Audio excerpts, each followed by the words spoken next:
Good morning, Knicks Nation. Today is Monday. It is the 9th day of May 2022.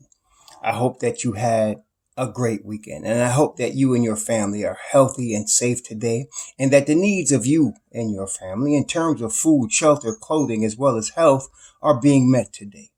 Blessings upon those that work in the healthcare field and the first responders who worked all weekend trying to save lives.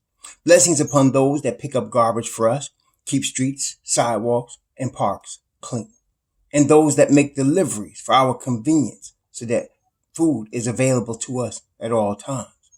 Blessings upon the men and women trying to help rescue, deliver, and recover the victims of child molestation and pedophilia, the victims of pornography and child pornography, the victims of prostitution and child prostitution, the victims of human trafficking and sex slavery, and double curses on the perpetrators, the profiteers, and those perverts who are out here supporting these heinous, human destroying industries. And finally, blessings upon the homeless. Nearly 600,000 men, women, and children are on the streets of the United States right now, and millions around the world in similar or worse conditions, and blessings upon them, for theirs is the kingdom. So now, brethren, this is where the test begins. What test, you might say? Let's give you an example of past failed tests, and you'll understand where we're at when I'm talking about tests in the summer of 2022. 2010, LeBron James was going to hit the free agent market, and all the NBA teams were making preparations to make a run at LeBron James. At that time, the New York Knicks were trading off assets, trading off salaries in order to have open cap space to make a run at LeBron James. They did get a meeting with him, but of course, he did not sign with New York. He signed with the Miami Heat. Okay. Then later that summer, because all of the free agents that summer had signed with other people, they signed Amari Stoudemire. Now, the stat, worked very hard for the New York Knicks, but his knees were so bad, Phoenix did not want to re-sign him to $100 million. They couldn't even, neither could the Knicks, get his knees insured. So the Knicks took $100 million risk out of desperation to sign Amari Stoudemire. Now, some were like, oh, I'm glad we had Stat. Oh, Stat was good. I'm not saying Stat wasn't faithful to the Knicks, but he wasn't the Stat that was drafted by the Phoenix Suns. And he came to the Knicks because they were the only team desperate enough to sign him to $100 million with two uninsurable knees. Then, in 2019, there were players like Kevin Durant, Kawhi Leonard, Kyrie Irving, Jimmy Butler, Al Horford, and others that were available on the free agent market. Chris Middleton, Malcolm Brogdon was available that 2019 summer, and the Knicks could sign none of them. But instead, out of desperation, they went and gave a 3-year contract with only 2 years guaranteed to one Julius Randle. Okay, and why didn't they get the other players, the Al Horfords, the Jimmy Butlers, the Kyrie Irvings, the Kawhi Leonards? Why didn't they get the Chris Middletons or the Malcolm Brogdons? Because like in 2010, we had no team to build around them. And out of desperation to get a big name, or as big a name as we could, we signed a lesser player that for the most part would not have gotten the money that we gave them on another team. Okay, so here we are in 2022. We wanted a point guard. We drafted some point guards in 2021. We drafted a point guard in 2020. And last year, out of desperation, they signed Kemba Walker, who the Celtics had just let go. Got rid of him, sent him to Oklahoma City into cap space. And they signed him for a 2-year deal. That was smart. For he would be a temporary option for the Knicks, while they hopefully develop their own point guard. Well, this year, the Knicks we're looking at people like Jalen Brunson. And Jalen Brunson is playing his way into a new contract, or should I say, he has played his way into a new contract. And so much so that earlier this very year, when they were talking 4 years, $80 million, I was one of those saying, no way, no. But then he has performed so well in the playoffs next to Luka Doncic, a generational talent, that now Mark Cuban has said, I'm not going to even entertain signing trades for him. We're going to keep him. And it looks by all indications that he will overpay to keep Jalen Brunson next to Luka Doncic. They are now even with the Phoenix Suns in the playoffs. 2-2. Anything could happen. Okay. The next 3 games, 2 of them are in Dallas. Anything could happen. But the bottom line is Brunson is not going to be available. That dream is dead. And then, of course, the NBA 2K crowd, along with the click, titles for clicks crowd, was talking about Donovan Mitchell. And I've been telling y'all that's going to be a hard push even in the best of situations. But Donovan Mitchell is going to stay with Utah. That dream is dead. Then we got Cam Reddish, who are 2 of the 3 Duke players that went to Duke together with R.J. Barrett and one Zion Williamson.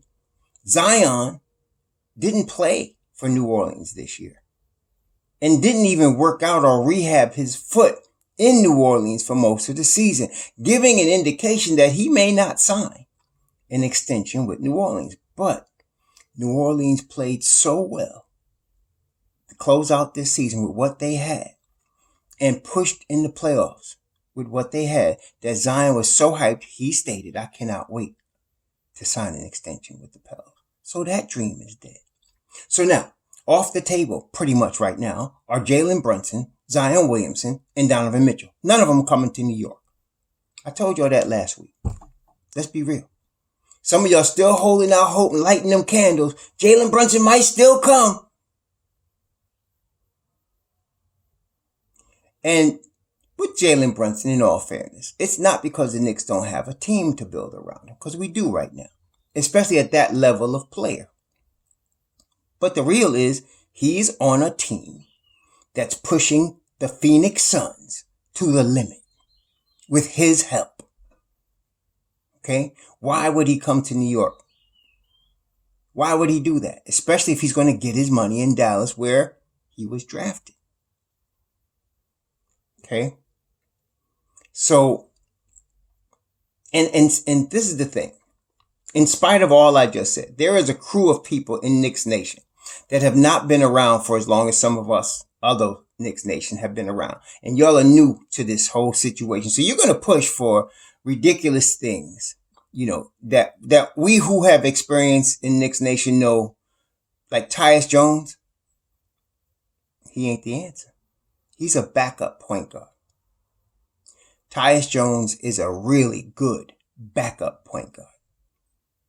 The Knicks should not go to sign him as their starting point guard. It'll be better for them to develop what they drafted. You see, brethren, I've been pushing this from the beginning of my channel.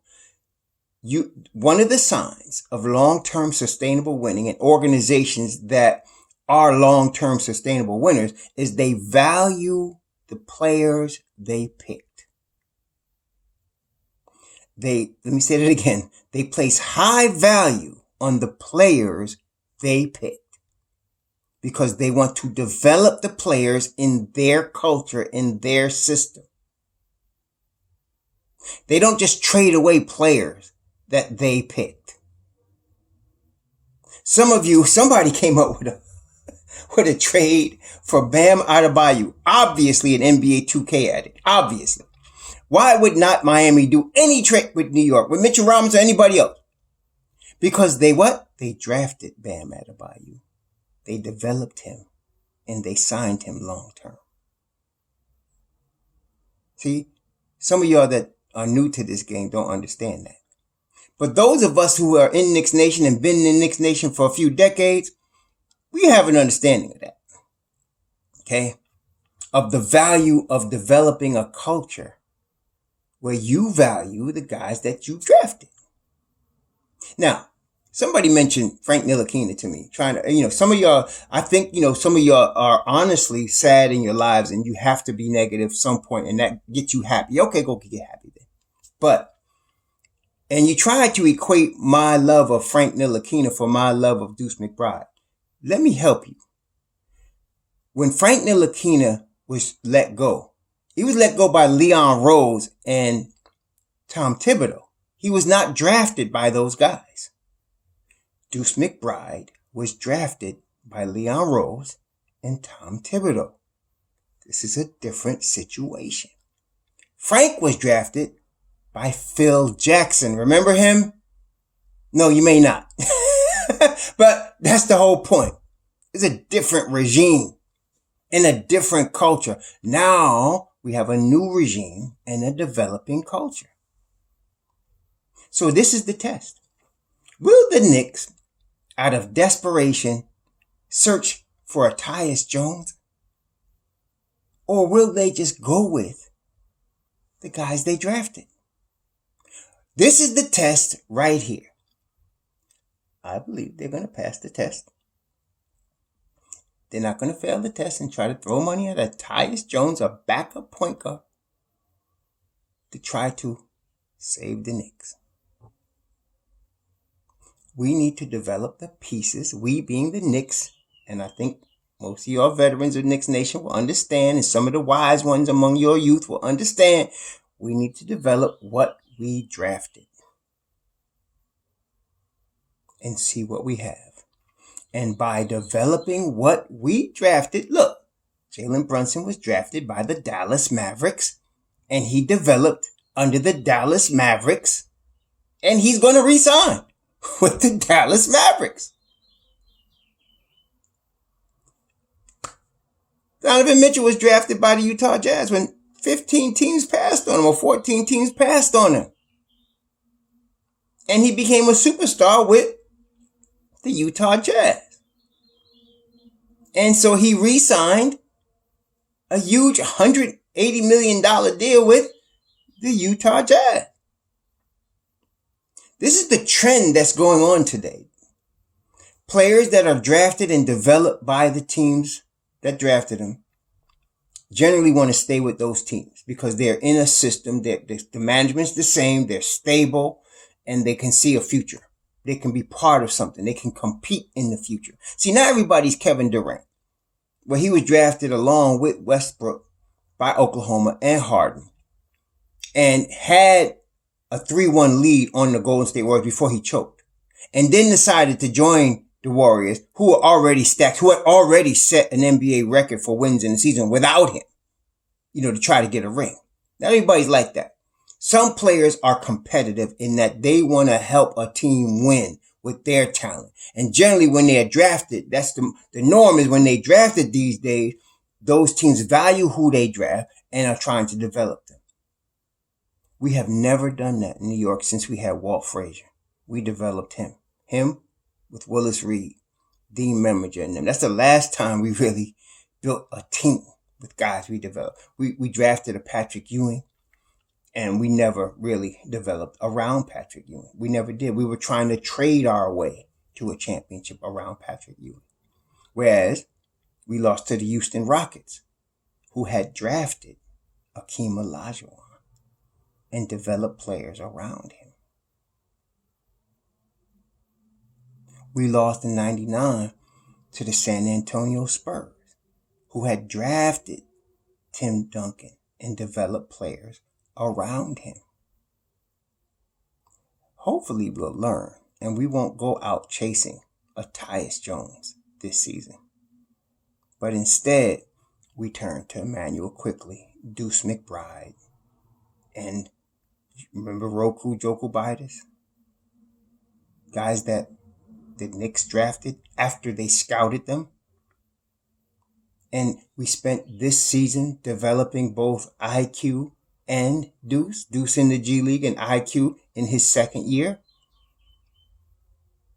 Maybe we should just keep doing that like the long-term sustainable winners do and stop looking across the street for a bench piece to save us.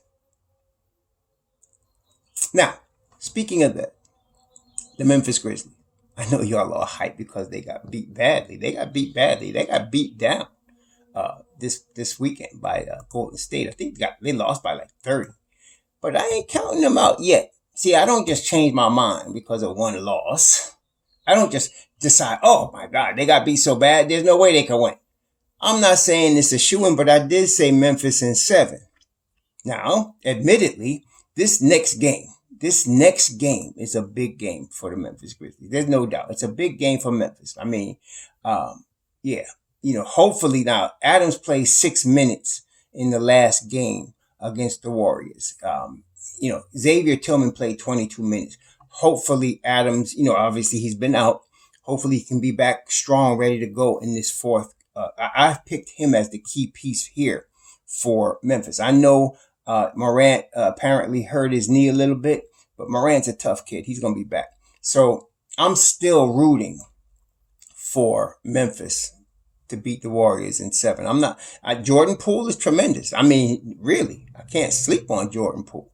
We know that I think, Jordan Poole is going to get some money when he's a free agent. I mean, he really is. So, but he's with Stephen Curry and Klay Thompson. Now, Klay Thompson, as I said before, I don't think Klay Thompson is the same as he was when they were winning 70 games in a season, but he's good enough, right? He's good enough. And, yeah, they're rough, man. There's no doubt. They are rough.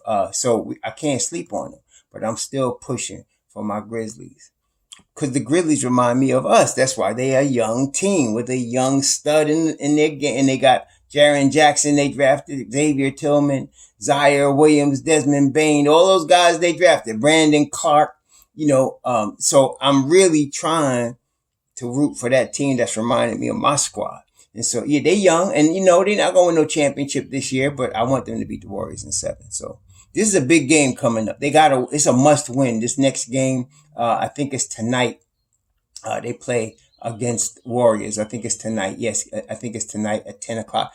Big game, no doubt. So we're going to see what happens tonight. Either it's going to be 3-1 or it's going to be 2-2. And I'm going to tell you something. If they win this game tonight against the Warriors, they got 3 games left in this series, and 2 of them are in Memphis. You should remember that. That's why this is a huge game for both teams, but especially for Memphis. If they can win this game tonight, the next 2 out of 3 is in Memphis. Okay? We're going to see what happens. Tonight's a big game. I'm rooting for my Memphis Grizzlies here. My future New York Knicks. Here we go.